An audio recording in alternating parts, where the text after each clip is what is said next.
Join me to proofread a narrative paragraph and learn from the corrections we will make together. So our aim today is to be better able to correct errors in writing and to help us write an error-free narrative. So before we start the proofreading, what's a narrative essay? Briefly, as you probably know, it tells a story. But if you want to learn more about this, then click a link below where we've actually dealt with this subject fully. So this is the narrative paragraph we want to proofread. And as we usually do in this type of exercise, we encourage you to pause the video here and try to identify two things. What's good about this paragraph?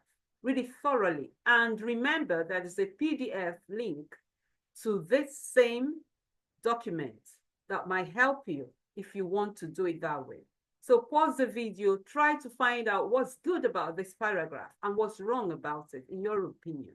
Then come back to us. To help you in this, check the information. Remember the topic, a memorable day. Check the information given. Is it relevant? Look at the verbs, the past tense. Since this is a narrative, it should be in the past tense. Check each sentence. Do they agree? Check the punctuation, the commas, the full stops. See whether you can identify anything wrong with them. Then check the expressions, the words used. Are there some words that you think might be less suitable? Or maybe some that you have in mind that could be more suitable in this kind of writing. Then generally check the meaning. Do you really understand it? Will the reader understand it? So compare with what we're doing now. I hope you've done your own. Let's now try to proofread. What do we have to say positively? That paragraph was quite good, at least in terms of content. The content was relevant. It's talking about the topic, a memorable day. A bit of detail was given. I mean, the information told us where they went, a bit of a few things that made the day interesting were mentioned, and what they did. So the content was okay. The sentences were somehow meaningful. Readers could understand them, but there were many errors. So let's now look at some of the errors that we need to correct in order to write better. We have the faithful, we have I and my sibling. Now we have all these errors in blue color. Let's take them one after the other. Faithful. Faithful means a bad day. Don't use the word faithful if you're talking about a day that something good happened. Faithful means a day that something bad happened. So you cannot use it and then start describing a good day. That's contradictory. Then I and my sibling. It's wrong to mention yourself before another person. In grammar, when you're writing, mention yourself last. For instance, you could say, my friends and I, not I and my friends. John, James, and I, not I, John, and James. Mention yourself last. Then house chores here, there are two words, house, chores. So there should be a space. It's not one word. Heading here is wrong because let's read this. Took a bath and heading and headed. We headed. So took a bath and headed, not took a bath and heading. Two words. Now towards has not reached the place. Better to say to. Headed to the pool. Okay, very fun. It's one expression that my students love. However, it's not, it doesn't sound correct. It's not good. Don't use it.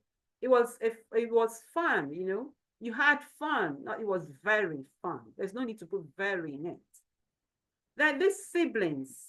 Did you notice that the first word here, when the sibling was mentioned, it was singular. Now siblings, plural, so that we don't know. Are you talking about one sibling or more than one sibling? So we need to stick to either sibling or siblings.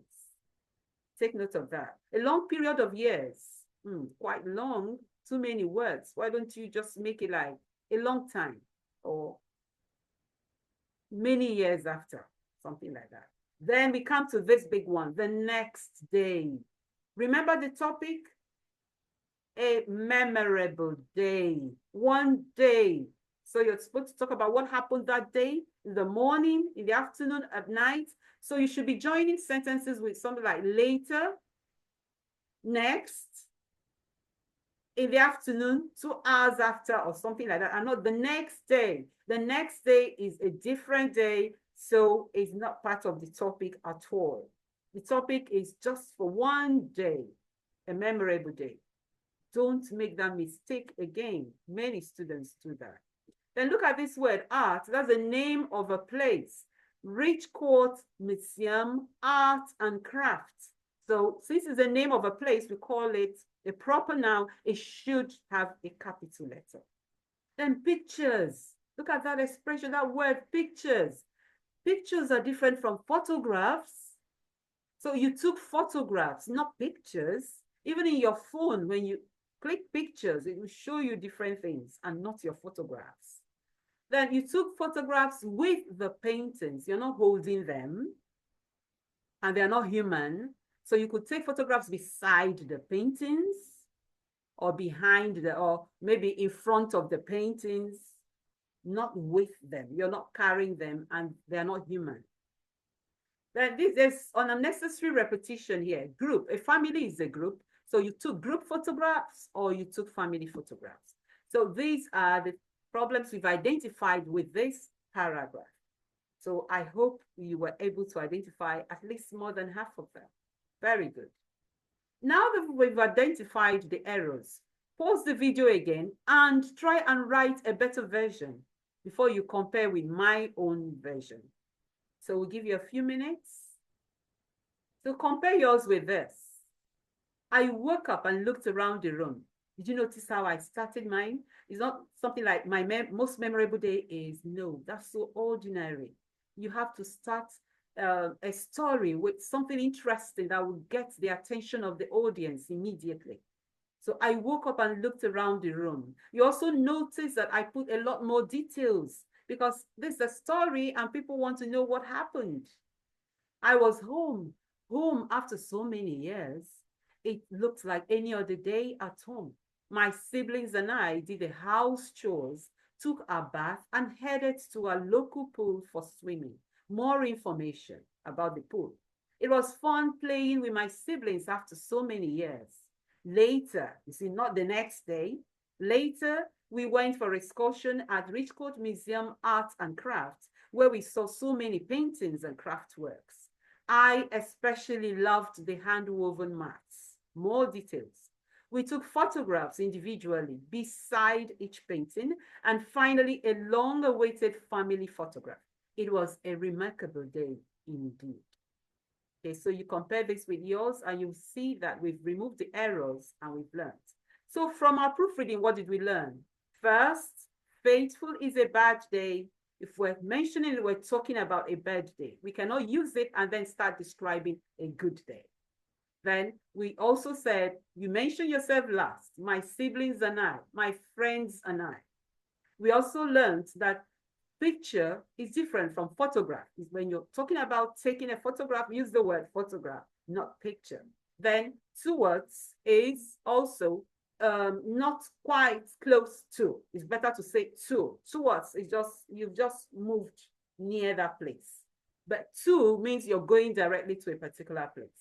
And we said, we also learned that we give more details in our essays because that's what the paragraphs are supposed to be. We have the introductory sentence, the topic sentence, and a lot of details to make it juicy. You know, the reader will get more information and enjoy reading the piece.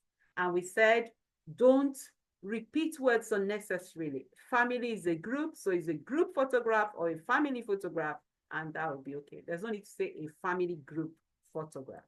So now that we've done all that, why don't you try this by yourself? It's your turn.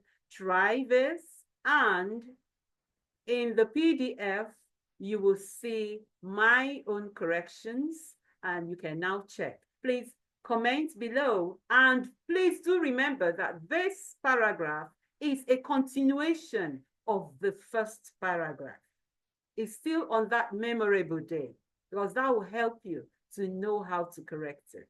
It's not a different essay. It's the second paragraph of that essay. Okay, see you